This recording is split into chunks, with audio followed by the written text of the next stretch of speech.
Hello friends, welcome to Bharathi home food. இன்றைக்கி நம்ம சேனலில் கொஞ்சம் கூட வழுவழுப்பு இல்லாத வெண்டைக்காய் பொரியல் எப்படி செய்கிறதுன்னு பார்க்கலாமா?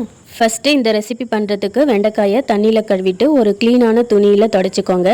இல்லைனா ஒரு 5 நிமிஷம் ஃபேன் காற்றுல வச்சோம்னா இதில் இருக்கிற தண்ணியெல்லாம் நல்லா ட்ரை ஆகிடும். வெண்டைக்காயில் கொஞ்சம் கூட ஈரம் இருக்காது. வெண்டைக்காயில் ஏற்கனவே வழுவழுப்பாக இருக்கும். நம்ம தண்ணியோடு கட் பண்ணிட்டோன்னா இன்னும் கொஞ்சம் வழுவழுப்பாக ஆகிடும். அதனால் இந்த மாதிரி பண்ணிக்கிறோம். இது போல் கொஞ்சம் கூட தண்ணி இல்லாமல் துடைச்சிட்டு இது போல் ரொம்ப முத்தலாக உடைக்கவே முடியாமல் இருக்குது பாருங்கள். இந்த மாதிரி வெண்டைக்காயை எடுத்து போட்டுடலாம். அடுத்து வெண்டைக்காயோட மேல் பகுதியும் அடிப்பகுதியும் இந்த மாதிரி கட் பண்ணிவிட்டு அதுக்கப்புறம் வெண்டைக்காயை அரிஞ்சிக்கலாம். நம்ம காய் அரியும் போது கத்தியில் இந்த மாதிரி வெண்டைக்காயில் இருக்க வழுவழுப்பு ஒட்டும். நம்ம அடுத்தடுத்த காய் அரியும் போதும் அந்த கத்தியில் அந்த வழுவழுப்பு இருக்கும். அப்படி ஆகாமல் தவிர்க்கிறதுக்கு நம்ம காய் அரியும் போது கத்தியை இடையில ஒரு துணியை வச்சு தொடச்சிக்கலாம். இப்போ பாருங்கள், நம்ம அரிஞ்சு வச்சுருக்க காயில் அதிகப்படியாக வழுவழுப்பு இல்லாமல் ஒட்டாமல் வருது. நம்ம இந்த மாதிரி வழுவழுப்பு இல்லாமல் ரெடி பண்ணிக்கும் போது நம்ம சமைக்கும்போது காய் ரொம்ப டேஸ்ட்டாக வரும். நம்ம வெண்டைக்காயுமே இந்த அளவுக்கு நல்லா பொடியாக கட் பண்ணிக்கிட்டால் நம்ம வதக்கும் போது நல்லா சுருளை வதங்க ஈஸியாக இருக்கும். இப்படி எல்லா காயும் ஒரே அளவாக கட் பண்ணிக்கோங்க. அப்போ தான் நம்ம காய் வதங்கும் போது எல்லா காயுமே ஈவனாக வதங்கும். அடுத்து அடுப்பை பற்ற வச்சு ஒரு பேன் வச்சுக்கலாம். பேன் சூடானதும் ஒரு 4 டீஸ்பூன் எண்ணெய் சேர்த்துக்கிறேன். எண்ணெய் சூடானதும் நம்ம கட் பண்ணி வச்சுருக்க வெண்டைக்காயை இதில் சேர்த்துக்கலாம். மேலும் இந்த கட் பண்ண வெண்டைக்காயை இது மாதிரி ஒரு 2 நிமிஷம் எண்ணெயில் சேர்த்து வதக்கிட்டு அப்புறமா செஞ்சோன்னா இருக்கிற கொஞ்சம் நஞ்ச வழுவழுப்பும் காணாமல் போயிடும்.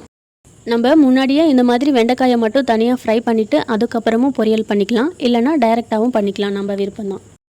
இப்போது இந்த ஸ்டேஜிலே இந்த பொரியலுக்கு தேவையான உப்பு சேர்த்துக்கலாம். இப்படி நம்ம முன்கூட்டியே உப்பு சேர்க்கறதால நல்லா சுருளை வதங்கி வரும், அதுக்காக சேர்த்துக்கிறோம். இப்போ இதை நல்லா கலந்து விட்டு ஒரு 2 நிமிஷம் வதக்கிக்கலாம். இப்போ வதக்கின இந்த வெண்டைக்காயை ஒரு பிளேட்டுக்கு மாற்றிக்கலாம். அடுத்து இந்த பொரியல் செய்கிறதுக்கு 2 டீஸ்பூன் எண்ணெய் சேர்த்துக்கலாம். எண்ணெய் சூடானதும் 1/2 டீஸ்பூன் அளவுக்கு கடுகு சேர்த்துக்கலாம். கடுகு நல்லா பொரிஞ்சு வந்ததும் தாளிப்புக்கு 1 டீஸ்பூன் அளவுக்கு கடலைப்பருப்பு, 1 டீஸ்பூன் அளவுக்கு உளுத்தம்பருப்பு சேர்த்துக்கலாம்.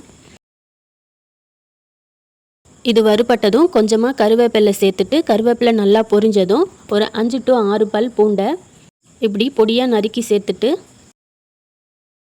இது கூட ஒரு பெரிய சைஸ் வெங்காயம் இந்த மாதிரி நீல வாக்கில் கட் பண்ணி சேர்த்துக்கிறேன்.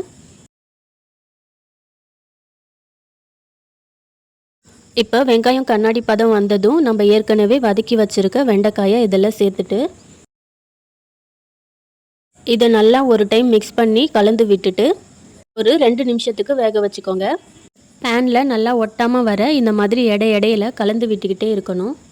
இப்போது வெண்டைக்காய் நல்லா சாஃப்ட் ஆகிடுச்சு. உங்களுக்கு சாஃப்டான வெண்டைக்காய் வேணும்னா இந்த ஸ்டேஜிலே மசாலாவை சேர்த்துட்டு மசாலா செட் ஆகிற வரைக்கும் நல்லா இன்னும் 1 நிமிஷம் போல் வதக்கிட்டு எடுத்து சர்வ் பண்ணிக்கலாம்.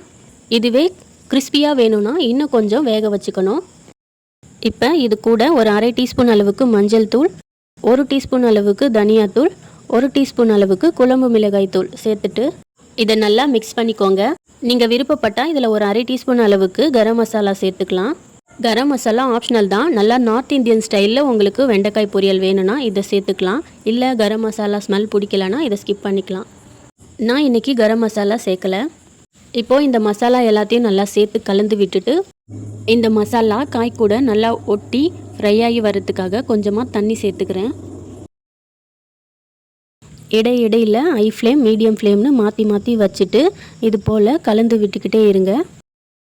இப்போது காய் முழுமையாக குக் ஆகிடுச்சு. இந்த ஸ்டேஜில் பொட்டுக்கடலை பொடி 1 டேபிள் ஸ்பூன் சேர்த்துட்டு நல்லா மிக்ஸ் பண்ணி விட்டுட்டு ஸ்டவ் ஆஃப் பண்ணிவிட்டு நல்லா சுட சர்வ் பண்ணிக்கோங்க.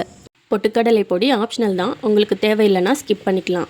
அவ்வளோதான், ரொம்பவே டேஸ்டியான வழுவழுப்பு இல்லாத பர்ஃபெக்டான வெண்டைக்காய் பொரியல் சூப்பராக தயாராகிடுச்சு. நீங்கள் இதை எல்லா வித சாப்பாட்டோடையும் வச்சு சாப்பிடலாம். ரொம்பவே டேஸ்ட்டாக இருக்கும். ஓகே ஃப்ரெண்ட்ஸ், இந்த வெண்டைக்காய் பொரியல் உங்களுக்கு பிடிச்சிருந்தா வீடியோவுக்கு லைக் பண்ணுங்கள், ஷேர் பண்ணுங்கள். பாரதி ஹோம் ஃபுட்க்கு சப்ஸ்கிரைப் பண்ணுங்கள். தேங்க்யூ. தேங்க்ஸ் ஃபார் வாட்சிங்.